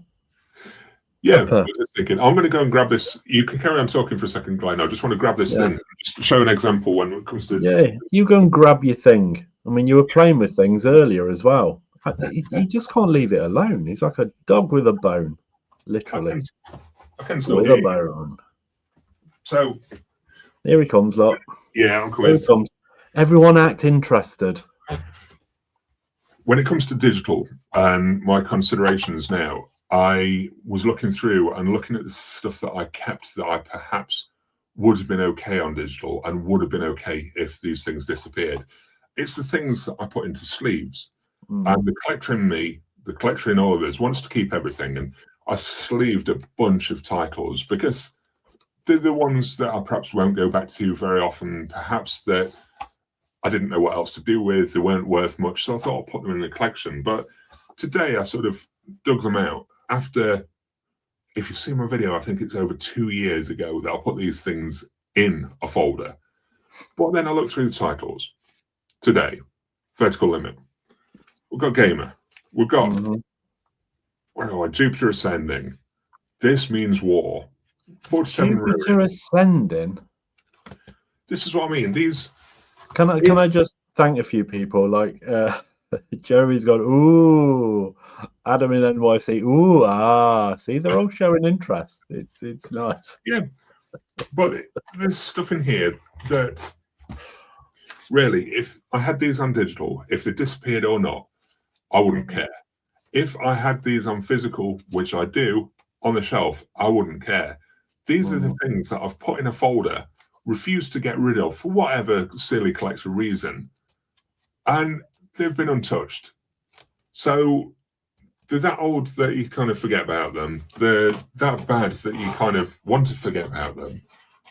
And it's this sort of thing that, should I have just got rid of them and relied on them potentially being available on digital, should the urge to watch a Steven Seagal movie or Transporter ever come around again? should I have kept these things? Should I have got and risked it not being on digital in the future? Or I am number 4. I just think you will have forgotten a lot of things that are on your shelves, and they're there Yes. in your face. Yeah. If you have put them into a folder, they are going to be so forgotten about. They are pointless. So I've sort of kept them with the thought that, oh, if you got it digital, they could take it away. If I don't own it in some way, it might not be available. And it's these sort of fearful things that sort of pushed at me to keep hold of these movies. Now I sit and think, it's like, if I did have it digital and it got taken away, I wouldn't care because I have the physical. And if that disappeared or I forgot about it, I don't care. You know, I did those sort of films, and I need to focus on just the films that I care about for me to hold physically. These sort of films, they're fine. I'm fine with them going on digital. I'm fine if they disappear from my digital library or I lose access to it or whatever. If I'd have bought them digitally at a fraction of the price that I did physically, you know, I don't know where I'm going now. Pick up for me, Glenn. Do you know what I'm trying to say? No, I was thinking about Steven Seagal films because somebody mentioned it, but it scrolled up. Under Siege, Marked for Death, Hard to Kill. Yeah. They roll all right. Early days. Yeah. I mean, Alex says those are the kinds of movies you could digitize. If you have a vague interest, you'll still have a copy. And that's the thing. Is that, but Philly's never going to sit down and go, I really fancy watching I Am Number 4. It's never going to happen. The rest of your life, you will never do that. This is the thing about hoarding in a way as well, because yes, I could digitize them, but it would be about hoarding because I can look through this folder now, and I think most of them I don't particularly want to watch at all. Again, as far as I can imagine, I may do. The mood might take me, but just looking through them at the minute, it's like I've got no desire to watch any of these. So if I am digitizing and putting them on a hard drive without that interest, is it turning into a hoarding situation? Am I going to be digitizing too many and keeping them just for the sake of just in case? Could I rely on them being available on streaming at some point in the future? It's the order of things is going to be you are going to watch new stuff that's incoming. You're then going to rewatch stuff that you love. And then they're not, I don't even know what the next category is, but none of those sit in that next category. No. I mean, just looking at it, just quickly checking, I Am Number 4. It's there. It's on iTunes. If I wanted to rent it and pay money to rent it, it's £3.49. If ever that urge took me. I mean, I own it now. So why not just keep it instead of paying that money to rent it in the future? I'm hoarding it just on that off chance that I may want to do it. And I don't think I will. So I Am Number 4, Rainy Day, that well known. But that's where the digital could be an option. If ever that thing did, I can clear that out and be happy that there is still an option out there to do. I could digitize it myself and put it on a hard drive. Into Tron. I could digitize it myself and put it on a hard drive, but the chances of it getting watched are very, very slim because I've seen it already and I don't need to see it again. Grow up, Dad. Don't even Google it. Honestly, you'll be fine. You'll live without it. Your life will go on. You're fine. What is I Am Number 4? It was I think it was a book series. It was originally meant to have more than one installment, and it just didn't do particularly well, and it wasn't particularly great. So Jeremy Carr says, my digital audio drama on my computer feels like a hoard. 150 gig, 10 gig I haven't listened to yet, but plan to. When we'll have time to go back, I don't know. Yet have a difficult time deleting. But this is it. I think, when it's on a hard drive or whatever, it takes up such a little amount of space. Yeah. Does it really matter? That's it. Don't worry about it. Just get hard drive for all your catalog, back catalog. Just keep it on the side. Yeah. Morton's review says, but if it's digitally, then it don't take space and you don't worry about losing it. Yeah. Absolutely. And yeah. RMC. But if you're not worried about losing it, why keep it? Yeah. That's the thing. It's the fear. It's the fear again. RMC says, I do look at streaming first, but then see Netflix is full of crap crime dramas and Amazon is full of C-list action straight to streaming. Yeah. It's with the streaming subscriptions, they do tend to go like that a lot of the times. Alex Great says, those are the kinds of movies you could digitize. If you have a vague interest, you'll still have a copy. I think, did I read that one earlier? It's very similar. I think you did. Very similar. Yeah. Or we're both having deja vu at the same time. Yeah. Adam says, no, if you're not going to get it watched, free up that space. Absolutely. That's what I'm thinking more and more. There's a whole number on my shelf that I want to go through with that sort of mindset. It's is it available digitally? Should digital have been an option for this thing rather than keeping that physical thing on my shelf? Because the physical things I want on my shelf, I want to make sure they are movies that, as people have said, you want to go back to time and time again, that you absolutely love, that you can talk about, that don't leave your mind and don't get forgotten about, really. The ones that matter are the ones that I want on my shelf. And the things in between, it doesn't matter if I get them digitally. It doesn't matter if I buy them and sell them. It's not important. But I think digital does offer that option to watch some of the mediocre films at a cheaper price, either buying them or renting them, and not have the need for the crap physical media copies on your shelf, and just keep your physical media for the stuff that you love, the great movies, the ones that stick in your mind, and the ones that you just can't live without. Yeah. What are your thoughts? Does digital offer enough over the physical media and collecting, or should we use it more? Should it be a replacement? So I don't think it should be a replacement. I don't think it's a replacement. Well, you just asked me that, and then you answered the question. Yeah, I don't agree with that, with what I said. That's why I went over it. Yeah, it's just a very good resource to run alongside. Not even as collectors, just as film fans. Yeah. It gives you another avenue to view things without having to own everything. You know, let's scale it back to films that we adore and own those. And anything else, just if you watch it on digital and it's an okay film, you kind of enjoyed it and you want to own it, great, go out and buy it. But if you don't need to. It's sat there. No. And the chances are, even though it's sat there, you will never go back to it. Absolutely. Stephen Lee on YouTube. Hey guys, I'm all digital, but I was thinking of collecting my top 100 on physical. Problem is, I can't decide what my top 100 is. Do you think you could? 100, yes. I would think I could do 100. My worst thing is where people go, what's your favourite movie ever? I can't give you one. I can't give you one movie. I'd struggle to give you 10. It depends on various different factors as to whether it's the movie itself or the nostalgia aspect of who I went to see it with, or there's various different reasons for loving different movies. But when people go, what's your favorite movie? No idea. Yeah. Jerry Cheer, it's down to 100, probably. Jerry Cheer says no real joy to buying digital. Or to no, you don't have that dopamine hit, do you, for sure? But no. Morton's Reviews says paying to own nothing. I think, that's kind of true, but do you need to? Does it matter?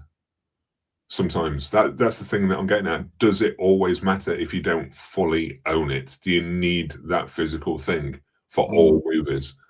I think we do like to have them for our best movies, but for all of them, does it matter if you don't own it? Are you going to go back time and time again to titles like this? You don't need to own it sometimes. Just treat it as a long-term rental if you like to, but I don't think you should write off digital as an option. Alice at the Movies. Our movie club did our own Sight and Sound Top 100, and it was a lot harder than I thought to get down to my top 100. I think it can be difficult. I think you've got to really sit and think about it, but I think I could pin 100. I think it'd be one of them things where you kind of get to 100 and go, yeah, I've done it. 100, that's brilliant. And then somebody would go, what did you think to such and such? And you go, gosh, that's not in my 100. I should have been in my 100. Yeah. Maybe I need to put that in my 100, but what can I get rid of to make space for it? RMC says, apparently we're getting Armageddon, Con Air, Fight Club and The Last of the Mohicans on 4K this year. Will you be getting any of them? Fight Club, yes.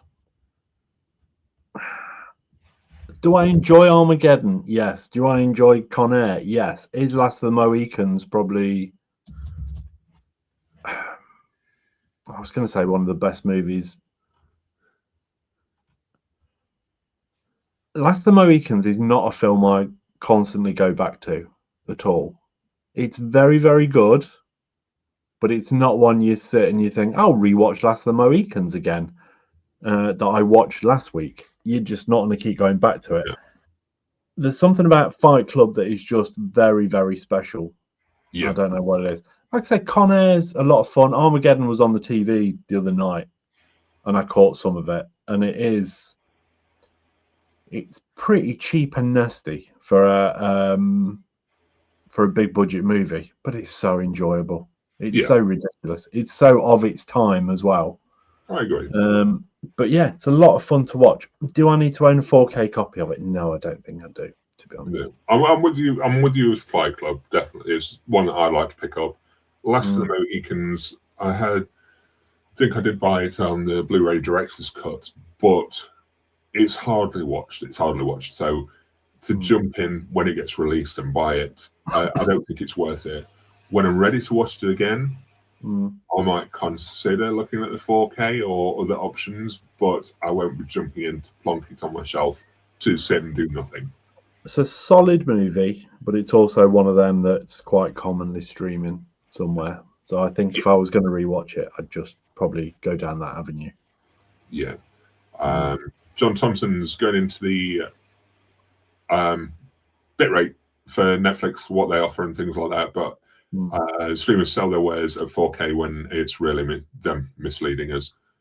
I think if the picture's good enough for you, then I don't tend to go into the bit rates and things like that on them. It's Stephen Lee on YouTube. Films on digital cost around £4, so it's the price of a rental. It doesn't matter if you own as long as you watch it. And that's one of the big things. It's if we watch it, and a lot of physical media collectors, like me, I suppose in a way, do buy those films. They just don't get a chance to sit and watch. A lot do. It's like we've said, it's all right being a collector and going, yeah, I own 40,000 films. Right. Are you going to watch all of those 40,000 films? No, you're not. No. There isn't enough hours in the day or days, weeks, months left in our lives to do it. Yeah. Ellis at the movies. Thinking of sleeving some of my discs, but struggling to get past the mental block of removing the case. Ellis at the movies. I just actually filmed a video for this week on my experience of sleeving movies. And do I give the takeaway from it now? Do I give it? I'd say if you're going to put things in sleeves, then I'd consider if they truly matter, if they truly need to be kept in your collection. If you're thinking of sleeving them, do they need to be there? I like having my things in the cases anyway, so I'll keep all the best ones in the cases. I refuse to sleeve those. I don't want to remove them from the case. And the ones that I've sleeved really just should have gone in the first place. Well, I said to you in conversation, it's you probably are, Morton, but you have to, because Morton's just said he intends to watch that amount of films. You know what? And you probably need to, because you buy 300 a week. So you've got to get on it. Sleeving films. Yeah, I said to you when we talked about it, it's all right sleeving films, but then if you decide at a later stage you want to get rid of that film, you go, actually, I don't need it in my collection. You can't take it down CEX to get rid of it. You're going to end up selling it on eBay as a sleeveless well, not sleeveless, but caseless type thing. Yeah. Or you've then got to go to the expenditure of buying a case to put it in so you can then get rid of it. And then people will go, oh, well, I'll just put all the cases to one side. Well, why are you even sleeving them? If you're keeping the cases, you might as well just keep the things in the cases. Yeah. I find it a bit of a pointless exercise, to be honest. Adam's got a good point there. We do sleeve the kids' Christmas and Halloween movies. I think that's because they only come out at those occasions. Yeah, so it's not a terrible idea. In a binder, just the seasonal ones, just get them all out together. Then, yeah, I think that's quite a good way to sleeve Adam, to be fair. Just good point there. Yeah.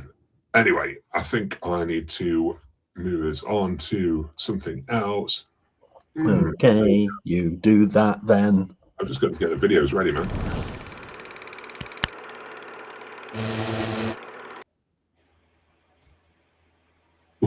What did we watch this week, Glenn? What did you watch this week? I've not watched a single movie this week. Have you It's not? all been TV stuff. I've watched 4 episodes of Welcome to Derry. We've been watching Traitors, because there was obviously another 3 episodes of that this week. I've gone back through a few Louis Theroux episodes. Oh, nice. Various things and what have you. It's just been TV stuff this week. I said to you earlier, I've not felt inspired to watch any films this week. My attention span hasn't been there to actually. Yeah. Shut up, crowd. Why have we invited a live studio audience? It's just awful. Yeah, so I've just been watching TV stuff. That's been it. Yeah. Thank you. What about you? I've been quite similar all week, to be fair. I was intending to do a movie night last night and watch Life with Chuck, but that went out the window because kids and stuff. But we were exhausted on Friday night and just wanted something silly, very light-hearted. I don't know whether to tell you what I watched because I know that you'll be disappointed in me. Do I tell you? Of course you tell me. Okay. It's fine. I watched Playdate. Oh, for God's sake. Honestly. I find it frustrating that you're so far behind on so many good films and things. Don't give me crap about commit your time to something like that. You can't give me nonsense about this. This was in situation for the evening. It was just something that was needed. And I can't go too far into it here, but I needed something. I needed something stupid and something light-hearted and something that was hopefully quite funny for more than just myself. So it was the film that I chose. It was going to be something like Life of Chuck or things like that, but the situation for the day, it just meant that was. And was it everything you hoped it would be? It was exactly what I thought it would be. Crap. Yeah, it was poor. Yeah. It was poor, but it made us giggle in places. Still, it was quite amusing. Adam Richardson did a pretty solid job for a bit of comedy and things like that. It amused, but it was nothing groundbreaking, nothing majorly to recommend about it. It did exactly what you'd expect. I didn't think I was going to smile for a while when it was just focused on Kevin. Is it Kevin? I forgot his name. The other actor. Kevin Hart? Who? Is he in it? Kevin Hart. Is he in it? No. I don't know who's in it. I don't know his name. I saw it flash up, but the guy that was in King of Queens. Yeah. Right, okay. I forgot his name. Yeah, I can't think. Kevin James. Thank you. I didn't find him particularly funny at all. The comedy and the you know humor. Why? Because he's not funny. That's why. Fair. But yeah, it doesn't make sense. It's a bit silly. It's nonsensical, but it raised a bit of a smile and a little laugh here and there. But yeah, I wouldn't recommend it to anyone. And it was just what else did you watch? Let's move on from that. That was it. That was it. It was just TV stuff. Other than that, it was catching up with High Potential, bits and bobs of Traitors, and yeah, it's not been a week to get the movies in really for me, unfortunately. Thursday night's episode of Traitors was amazing. It was great, left on such a cliffhanger. We're so early on in this year, but it is going to be one of those where it's going to be TV highlight of the year for sure. It's a great show. It's a great show. Can we see what other people have watched? Yeah, because we've been rubbish. Correct. One, ended up watching movies, but then buying more. Mm-hmm. What did you watch though, Morton? Exploring Habits. I watched Gremlins and Lawrence of Arabia in 4K. Nice. It's the crossover we didn't know we needed. Gremlins and Lawrence of Arabia. Absolutely. Cinema-san went to the theatre today and watched a nice little South Korean drama called Winter in Socho and music documentary of Jeff Buckley. Nice. Very civilized. Yeah. MC, I want to start adding some Jackie Chan movies in 4K from 88 Films, but this is so expensive since at first it's always deluxe editions released. But Rush Hour Trilogy is what I'm most waiting for. I'd hang fire. And now that the fourth one has been announced and what have you, you know you're going to get another new box set further down the line. So yeah, just hold off. Hold off for a bit. Mad Dog, Night Manager Season 2. I don't know if it started watching or if it's asking if anyone else is watching actually on that one. We're letting them mount up. Love Season 1. Very good. John the Movie Man says Taboo Season 1. Cranstonite went with I, Tonya, The Remarkable Life of Ibelin, Steve, People We Met on Vacation, The Worst Person in the World, and the first 40 minutes of Sinners. Why only 40 minutes? Don't tell me you dumped it. Don't tell me you dumped it, Cranstonite. Darren G. Darren G started watching Dark. Very good so far. Oh, Alex Grade. I watched the 2025 Red Sonja movie. It was entertaining enough. Glad I didn't buy the original Blu Ray though. Probably wouldn't watch it again. Yeah, I saw it was on. Is it on Amazon Prime? I think it was. I mean, she was very good in Revenge, so you know, I'd perhaps watch it off the back of that. But yeah, I'm not into like swords and fantasy and dragons and all that stuff. Not my bag. Look at me! I finished Pluribus, which I loved. Yeah, I think we're gonna go into that. Lynn's worried it's because she one of Lynn's favourite TV shows of all time, Better Call Saul. She absolutely adored it. Thought it was just amazing. Enjoyed Breaking Bad, but thought Better Call Saul was even better. So we will go into Pluribus, but she's concerned it's going to be a bit too weird, and she likes grounded things. So we'll see. Adam, I watched a movie called Mr. K with Crispin Glover. Finished Pushing Daisies and Flashpoint Paradox. Pushing Daisies. I keep hearing rumours that they're going to revive the TV show, but I'm really interested in Brian Fuller's new movie, Dust Bunny. Yes. I don't know if that's going to have a UK release or when, but I'm keeping an eye on it and got my fingers crossed. Yeah, I feel like it is doing. It feels very Luc Besson, Jean-Pierre Jeunet kind of realm of things, doesn't it? But yeah, I'm fine with Brian Fuller and I'm fine with Mads Mikkelsen, so bring it on. AJ Pink rewatched Morty Supreme in the cinema and watched Hamnet today. Great film, worth seeing. I've been really torn over Hamnet. I don't know if the subject matter is quite me, but I think Paul Mescal's very good. Jessie Buckley's excellent in most things she's in, to be honest. I don't know if the subject matter is there for me, but we will see. It's a maybe. The Scaps 2200.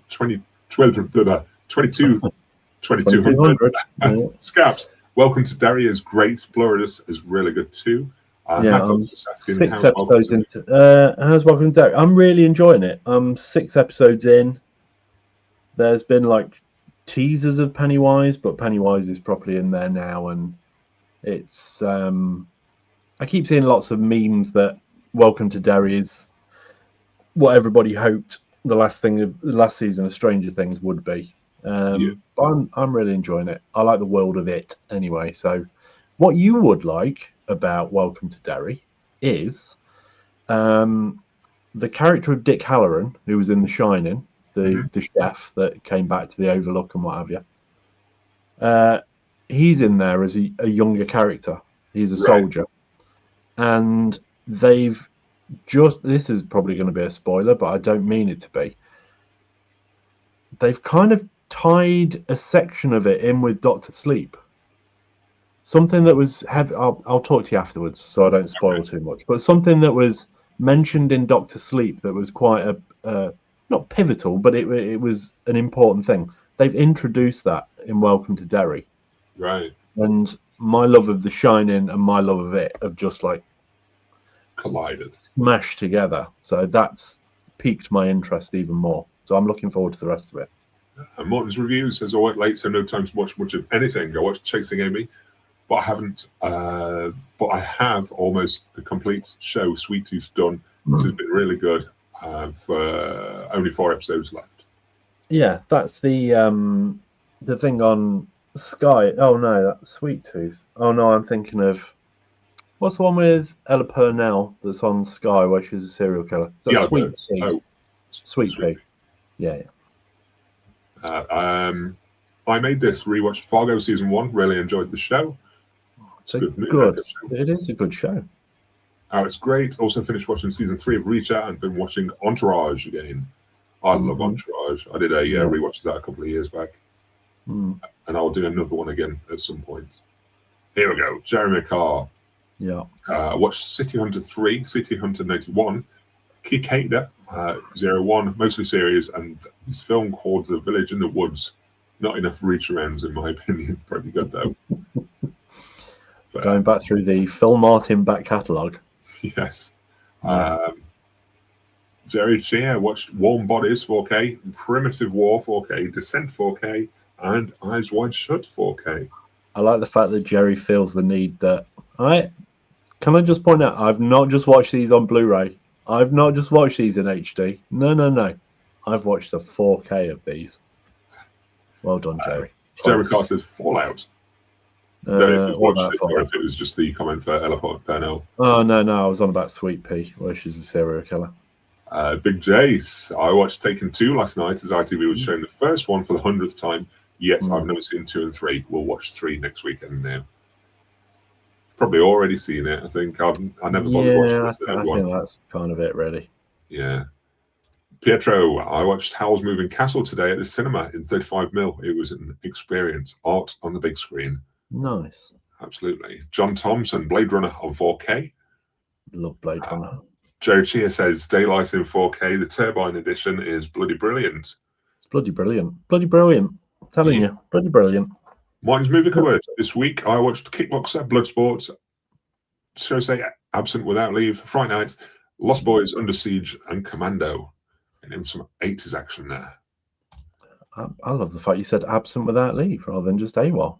Yeah, I was just getting confused thinking about the cover, but or Lionheart, as it was also called in other countries. Bossman watched Mel Brooks's History of the World Part 1 and didn't laugh once. Yeah, I'm kind of with you on that one. It's almost retreading lots of Carry On movie type humor. It's not great. It's probably my least favorite Mel Brooks movie. Good. So meows a lot. Watch this week, Mystery Men, Dazed and Confused, Attack of the 50-Foot Woman, Basketball. I like basketball. Akira, 4 Scooby-Doo Meets movies, 3 Ultra Q episodes, and 4 episodes of the Talamasca. And a partridge in a pear tree. Adam Ragg went with Midnight Mass. Amazing show. Godfather Part 3. Yeah, Midnight Mass was really good. Did you ever finish the... was it... I forgot the name of the other TV show that it did with kids. I never watched it. No, I didn't. No, the Midnight Club or whatever it was called. Midnight Club, yeah. Yeah. No, I didn't, to be honest, no. House of Usher. I absolutely loved House of Usher. Nobody else really jumped on that like they did with Yeah. Haunting of Hill House, but I loved Haunting of Hill House. I think that's his best thing he's done. Bly Manor just didn't hit for me at all. Midnight Mass was strong. Midnight Club did nothing, and then House of Usher was great. So, Fair. Movie Wolf watched Zootopia. Tron Ares and the A-Team. It's been a fairly slow movie week. The Traitors has been the main focus. Yeah, Traitors should be the main focus of everybody's life. Yeah. Alice at the movies, watched Battleship Potemkin. Thank you. Potemkin. The score this morning, really enjoyed it. Can I just point out Sergei Eisenstein's Battleship Potemkin, which is John Thompson went with The Man Who Fell to Earth on Blu Ray 10 years since Bowie, so had to reminisce. David Bowie. Stephen Lee, Point Break, Burn Notice, and Great Gatsby and His and Hers. Cranston Knight says he hasn't written off Sinners. I'd already watched a couple of films that evening, realised I couldn't be bothered with another. I'll continue when the mood hits me. Good. It's a cracking film. Deep South from Dusk Till Dawn. That's Mad Dog says Just Bunny had a limited theatrical release in the US in December, but did not get a general UK cinema release, with reports suggesting it skipped UK cinemas entirely. Although I have seen it listed on iTunes, to be honest, Mad Dog. Some streaming rental options might appear later, with some sites showing a potential release in January 26 on platforms like Apple TV in the UK. I have seen it listed. I noticed it on there because it was £10, but it didn't have a date when I last checked it. So it's a real shame that won't hit UK cinemas. It's, have a look on coming soon, just in case. I just had a look on iTunes, and it is still just on pre-order with no date. Oh, January 16th. Glenn. To purchase. To purchase January 16th on iTunes. How much? £10. Oh, right. Disappointing that's not getting a cinema release, though. Yeah, it was disappointing. I would like to check it out. Whether I purchase it or not, I don't know, but it'll be a long wait for the physical if it does come to physical. But Stephen Lee on YouTube, Phil and Glenn, do you have your podcast on Apple or Spotify? We don't at the minute. It's something that I've been considering. My only concern is the sound quality through the streams, to be fair. I'd have to look at a completely different sort of setup to make sure that the sound quality is good enough for a podcast. So it would include recording options and things like that. It's something that I've been considering doing, but I need to research it a lot, and I also need to make sure the equipment and the sound is up to scratch as well, because I don't know if you're getting much echo from this. I don't know if much echo would pick up with better sound. It's a whole thing. So not yet, but it's something could possibly do. Well, I said to you last week when I won the Ome's house in the Lake District, which for some reason the good Lord decided that wasn't going to happen for me. But if I had have done, I was going to set one of those rooms up and I was going to start a podcast. To be honest, there's a lot that I want to do with the streams, with podcasts, with YouTube and things like that. But my time seems quite limited sometimes. I don't feel like I can give enough to fully go into as much as I want to yet. So I need to try and get my monetized section up enough to allow me to free up the time to be able to add to it and things like that. And at the minute, it's a uphill battle, but hoping we'll get a bit further with it, because I'd love to be able to set something up to be able to do a proper podcast or use the audio from this as part of the podcast and things as well. But it'd be a lot of work and a lot of time, and it's just time that I can't do without dumping something else, if that makes sense. Like the family, for example. Oh, I was thinking more work, jobs. Oh, right, okay. Things like that. If I could take the job hours down, I could probably free up some time. But yeah, but with that, I need to get onto my video.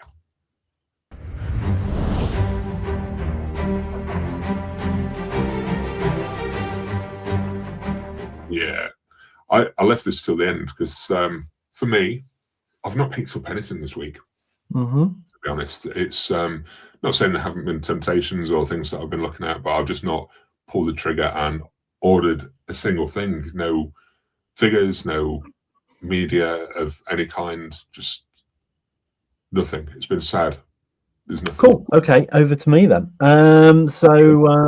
Yeah, even though I have Amazon gift vouchers from Christmas and my birthday, I've not spent them at all. And instead, I had a little bit of money left in eBay. So I went on HMV on eBay. And purchased City on Fire, which I've been debating whether to pick up or not. And I thought, you know what? I'm going to pull the trigger. I'm going to go for it. I think off the back of the excitement of the fact we're getting hard-boiled and soon to be the killer as well. Yeah. So yeah, pulled the trigger, went for that, as you can still see, still in cellophane. But did mention it the other night, but I say we've not really been in a film frame of mind this week at all. So that was one purchase, and then the other one is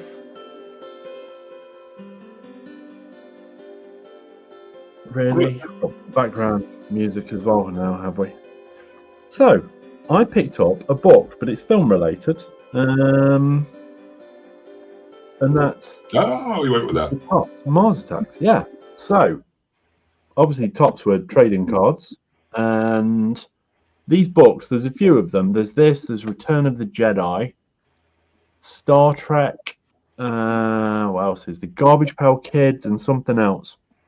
So what it is in the back you get like a pack of the trading cards type of thing, but it's all of the artwork from all of the trading cards, so you don't have to go out and buy all of the trading cards. You've got a representation of all of the artwork. So it's got various different things. It's got the fronts and the backs and things like that, and various different. So it's got all sorts in there.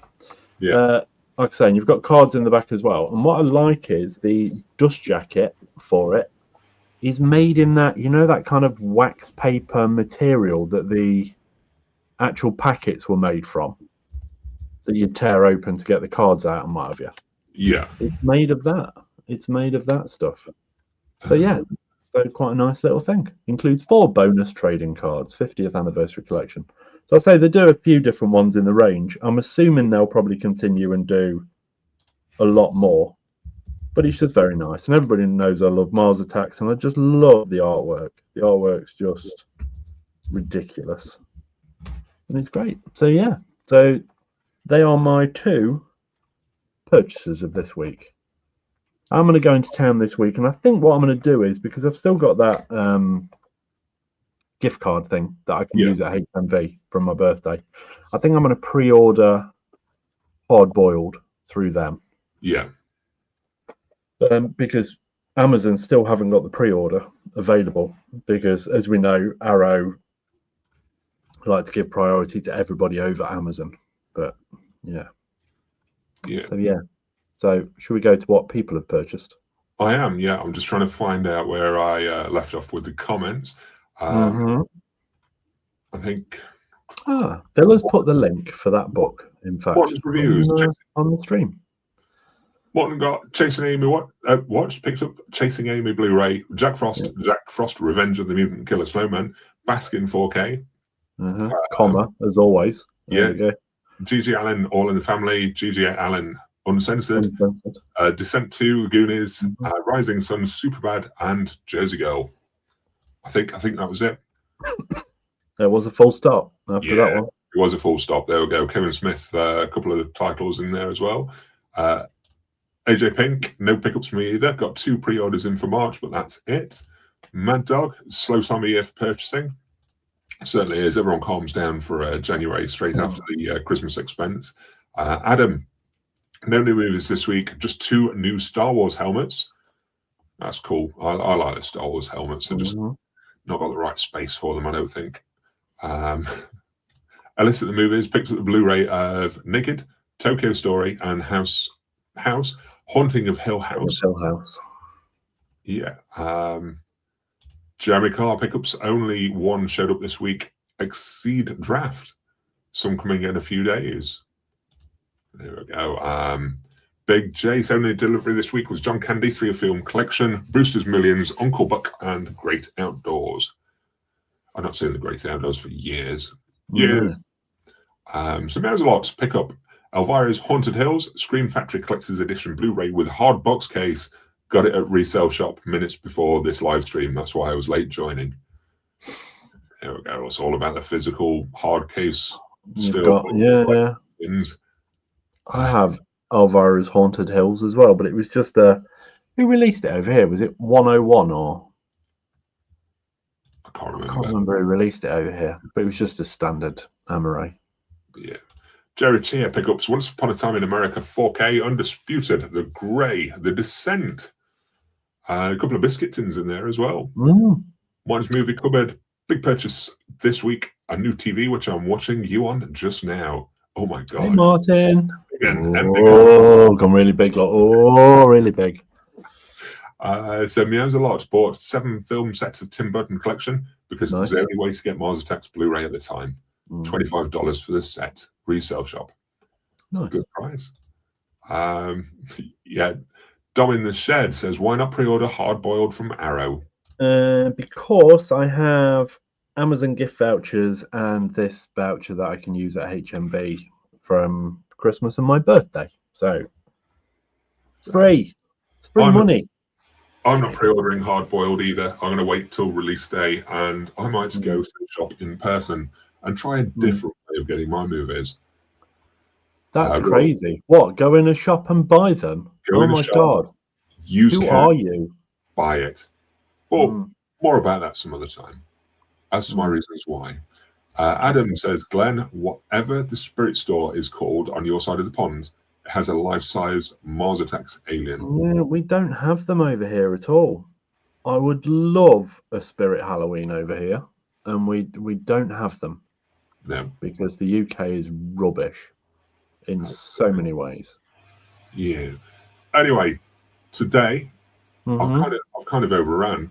I'm going to read up John Thompson's because he's got pickups. Jeremiah Johnson and the Hostler on Blu-ray, but second-hand copies from CEX.